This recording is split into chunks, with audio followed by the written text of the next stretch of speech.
So random, I was doing some show prep yesterday.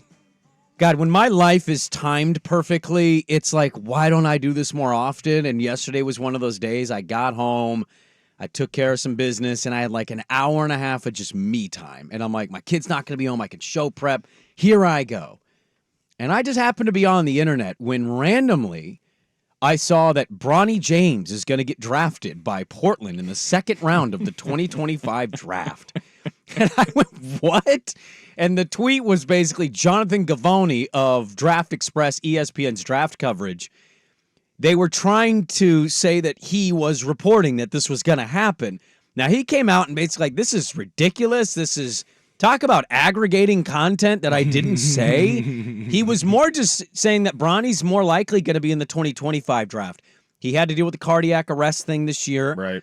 And he's, the season hasn't quite been what maybe some thought it would be. I don't know what they expected from a 6'3" point guard, 2-guard at USC in year one, but he's averaging like 5 points and 3 rebounds, okay? So it's statistically his season isn't amazing. LeBron did not share your just kind of curiosity about it. Well, look, Swag, am I pretty pro LeBron? Yes. As a player? Yes. I will argue and debate LeBron with people as a basketball player. What I will also do, to be fair, I will notice and mock the hypocrisy of LeBron. And it showed itself yesterday because the internet owned him. He sent out a tweet yesterday basically saying, can you let this kid just live his life and enjoy college and stop putting expectation on him?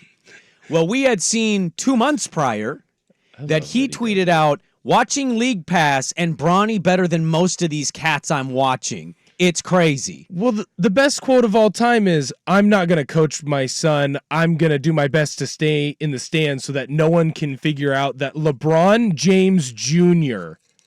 is my son. Yeah, he does it all the time.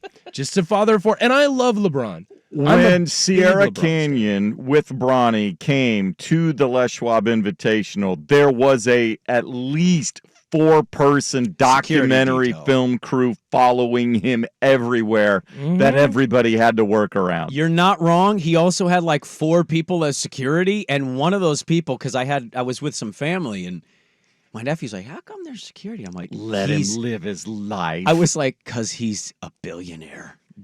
I know he doesn't feel like it right now warming up, but he's a billionaire. And so, of course, there's going to be security there. The thing is, like, you cannot be chastising America for putting expectation or talking about his draft future, while in the same way 2 months prior, you're like, he's better than most of the league. Right. Dude, you're LeBron saying that. That's obviously going to carry some weight. He's also clearly not. Look, he has a lot of room to grow, and there's nothing wrong with that. I look at a local kid, Peyton Pritchard, and he was much better than Bronny in his freshman year. Now it's a little different. Bronny obviously had his cardiac arrest, but Peyton Pritchard was a better high school player than Bronny James. Yes, but it took him 4 years. He had to stay 4 years at Oregon to fully understand how to play the position of a point guard, how to be a team leader, and now he's turned into a very good role player for a Boston Celtics team that is in the conversation of winning a title. He's a good role player. He's okay. He's a good. If he was on a worse team, well, he would get more playing time. Yeah, he would get more shine. Boston. He's on a better team, so he gets a little bit less shine. But he's a good role player. Maybe that can be something that Bronny achieves. But he needs to stay longer, and he's gonna have unwanted and unnecessary scrutiny because he's LeBron James' kid. But everyone is going to have to go through that. That is a son of a former player. He'll get a bigger stage next year if he stays when they go to the Big Ten and he's playing. He should start next year. Yeah, he should, assuming his health. Assuming his health is okay. Right. It's just going to take time. He needs more time. He's a 6'3" shooting guard, and. But I said this about him in the high school process because Jackson Shelstad was recruiting. I came away more impressed with him because he was efficient. He was a great teammate. He played both ends of the floor. He plays defense. He plays smart. He's not just sitting there jacking up as many shots the minute as he can when he touches the ball. Can he find a place as a role guy at some point in his career in the league? I mean, we'll have to wait and see. But if he stays in college, I think if he comes out, he'll probably get a sniff because he's Bronny James Jr. Yeah, the question is, can he roll over and play point because he played shooting guard and he didn't have. I don't know what his handles are like. That's if he wants to play in the NBA at 6'3". Mm-hmm. He's a legit 6'3", by the way. Yeah. Like some websites list him at 6'4", 6'5", and I'm no, like, he's I've 6'3", seen it. but he's put together. He's solid. He's not tiny. He's got the James jeans. If he can develop mad, ball handling skills to be able to play the point or at least a backup or a combo guard in the NBA, then I think he might have some staying power. Now I want you to picture this real quick. 2025's just happened. We're at a press conference, and we're sitting in front of Cooper Flagg and LeBron James Jr. And you know what's funny about that? Oh, and then is Phil Knight finally purchased the Trailblazers, and they're signing 48-year-old LeBron to a one-year free agent deal as well? Is that part of the package? Right in between them. Well, that's what's happening. The funny thing about this is my brother-in-law made a really good point. You know, we're always the team that gets the lesser than sibling and or thing. I'd never thought about this, and then he pointed it out.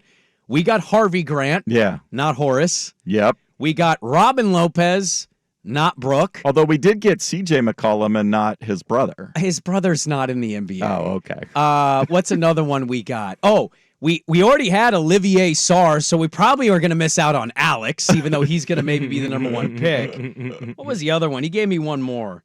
What? Well, that's... and we got Chris instead of Keegan Murray. Yeah. We always get the lesser than version. No offense to some of these players who have had good careers. But, yeah, it wouldn't shock me at all if we ended up with LeBron James Jr. and we become the one franchise he just refuses to move to a city and go, I'm not going to play for them. I'll wait for Bronny to get out of there. Well, I think the real question is, if Bronny comes in and is a good role player, how does that affect LeBron versus Jordan? I think that's the real legacy question. Well, LeBron wins at that point because his kid made the league and Michael couldn't get his kids in the league. I can't wait for that to be a first take segment. It's going to be fantastic. Oh, that's definitely a Nick Wright. That's how he wins the debate, right? That's going to come up. It's going to be none of MJ's kids made it, but LeBron was able to father a son that got to the NBA and was a role player. The hot take business is so dumb to me. I can already hear Nick Wright using that and then going, what's the best Mike did? His kid married Scotty's ex-wife? And it's going to be like, how has the discourse slipped to this level? Didn't even marry her. Was only fiance. Vancouver Forward text line has a great one. Seth Curry.